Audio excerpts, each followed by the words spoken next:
Hi, Alistair Weaver here for Edmunds in Texas with a new Tesla Model 3 Standard, the cheapest Tesla on sale today. If you watched our review of the Model Y Standard, you'll see just how much content was removed to save money. Is it the same for the Model 3 Standard, or is Tesla working to a different standard? Priced from around $38,500, it's the cheapest car in Tesla's lineup by some margin. But is it also the best value? Let's find out. We're Edmunds. We test hundreds of cars each year on the road and at our private track, so you get the most trusted reviews. If you want to know which car, truck or SUV is the best, stick with us. Let's start with the exterior changes, which are minimal. If you're a geek, you might notice the new aerodynamic wheel covers, which hint at the Tesla Cybertruck, but honestly, that's about it. This black is a $1,500 option, and only 2 other colours are available, but it is metallic. I kind of like the stealthy vibe. If you watched our video on the Tesla Model Y Standard, you heard me say how much the interior of that car feels decontented compared to the standard Model Y. You're left in no doubt that you are in the poverty spec version. But in the Model 3, very different vibe. Edmunds has owned both the Model 3 Performance and the Model 3 Long Range, the dual motor version. And to be honest, the interior of this feels almost no different. If you've got an eagle eye, you'll spot a couple of changes. The cup holders are now on display rather than hiding under a cover, but frankly, who cares? And the vegan leather is now supplemented by this sort of fabric affair, but I kind of like this. I think it looks pretty classy. And beyond that, not a lot. Instead of having an LED strip for ambient lighting, you've now got a piece of plastic, but you retain ambient lighting for the footwell and the door pockets. And unlike the Y, you still have a nice carpet lining for the door pockets, which always gives it that luxury feel. Other big change, well, it's actually what they've not changed. In the Model 3, you still have the panoramic glass roof. It hasn't been covered as it has in the Y. Apparently Tesla looked at it, but because the Model 3 has got less headroom than the Y, because it's a sedan, then it simply didn't work to start to cover this. So the nice panoramic glass roof, which has always been one of my favorite features of this car, is still present and correct. A couple of little things that you might not instantly see. The steering wheel now adjusts manually, up and down and fore and aft. Now, if you've got lots of different people in the household regularly driving the car, maybe that's a small annoyance, but frankly for me, first world problem. And the controls for the seat mechanism have moved from the seat itself to this touchscreen. You can also use the knobs on the steering wheel. Now adjust 10 ways rather than 12, but again, doesn't feel like such a big deal, and the seats remain really comfortable. And apart from that, everything else is pretty much as you know and love from the standard Model 3. You still have 2 cell phone chargers here, which is a nice touch. You're not fighting over who charges their phone. And lots of storage space here in the center console. Overall, the Model 3 retains that minimalist vibe that has long been a Tesla hallmark. And compared to the early Model 3s that Edmunds owned, it is now so much better built. Before I talk about rear space, here's another little fact for the Tesla geeks amongst you. In order to save a few dollars, the double glazed glass, which is in all of the other Model 3s, has actually been replaced in the rear quarters, and the rear quarters only, by single pane glass here, which may add a little to road noise. Interesting, the Model Y, because they got rid of the glass roof, they also got rid of the double glazing all the way around. But in the Model 3, you keep the double glazing in the front, which is undeniably a good thing. What else should I comment on here? Well, the other thing that's been deleted is the rear infotainment screen. So you now have manual controls for the air vents, plus a couple of USB-C chargers. Some people might lament the loss of a telly, but not me. I've got 2 small children. It drives me nuts every time I get in a Tesla and they just demand to watch Sheriff Labrador on the way to school. So that is one deletion that I celebrate. Practical news. Well, I'm 6'4". This is set up for me, and as you can see, there's actually a reasonable amount of knee room, although because the battery pack are under the floor, I end up with my knees somewhere near my chin. And it's 100 degrees at the moment here in Texas, and I am feeling heat soak from this glass roof. I guess you can't have it always, so it is doing battle with the air conditioning, but headroom overall is pretty much okay. Another little feature there is the center armrest, complete with the cup holders, which now cascades down where the center seat normally resides. Still a nice place to be. Maybe not quite as much room in the back here as you'd find in a Hyundai Ioniq 6, but overall, sensible family car. During this film, I spent a lot of time talking about what Tesla has removed. But what about what they've added? Look at this. It's an indicator stalk.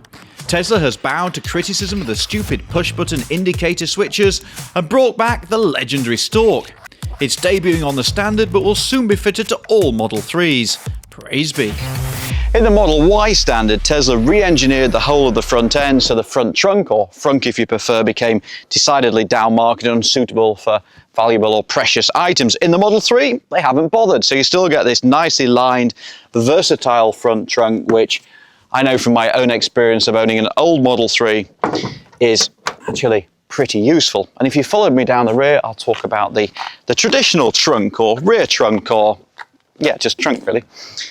Still opens with electricity, and although you don't have the versatility of an SUV like the Model Y, it's still a pretty useful space. This is my carry-on luggage, and as you can see, it stores nicely in the back, and underneath here there's also a pretty big area for hiding valuable items.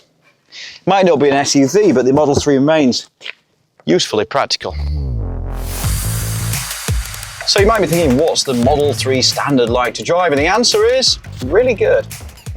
Like the Model Y Standard, Tesla's using less sophisticated suspension. If you want the technical terms, the dampers aren't quite as sophisticated. But that makes a bigger difference in the Y than it does in the 3. And allow me to be a geek for a moment, but let me explain why. The Y has a higher center of gravity, so in order to provide a good ride quality, you need to soften off the springs, and that means you get more body roll. In the 3, you don't really have that problem because it sits lower to the ground. You can keep a slightly stiffer spring, control the body better, but still maintain a good ride quality, and that's exactly what Tesla have done. So it feels much more like a traditional Tesla. I can throw it into a corner like we've got here. Apart from my stuff flying everywhere, you can see the very little body roll, really nice turning, sharp steering response. It's a really fun and engaging and sporty drive. And what about performance? Well, it's got a smaller battery than the Model 3 Premium, and it doesn't have quite as much power.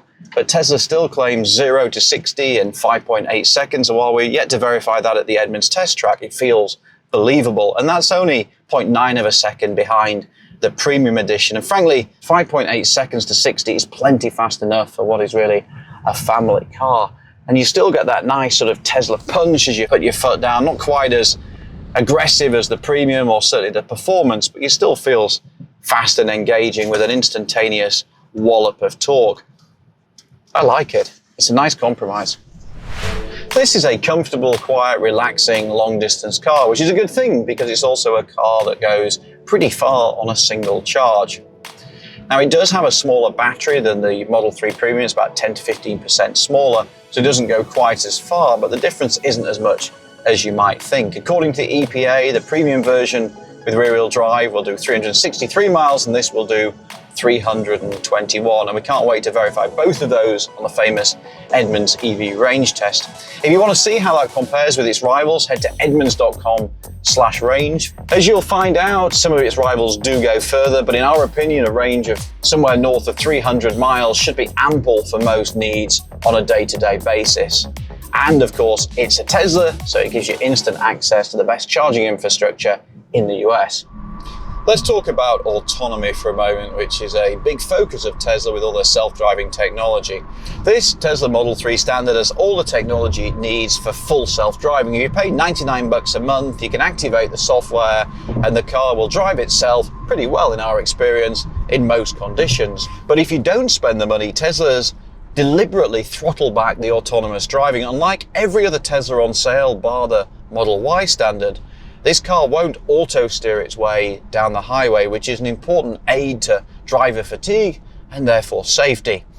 It's purely a cynical marketing decision designed to give people a reason to pay more for the Model 3 Premium. And frankly, we think it's a bit cheap.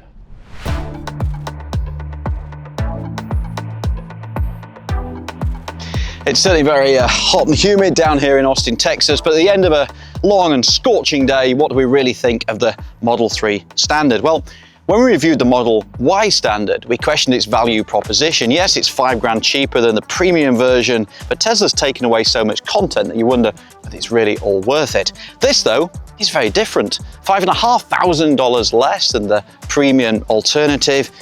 You scarcely notice the difference in terms of quality, driving fun, and even gadgetry. The differences are actually pretty marginal. Right now, unless you want the extraordinary thrust of the Model 3 Performance, this version is the default choice, the thinking person's Model 3. And we can't wait to get it back to our test track in LA to put it up against rivals like the Hyundai Ioniq 6 and even similarly priced EV SUVs like Chevy's Equinox. But I tell you, they're going to have a tough time because this is good.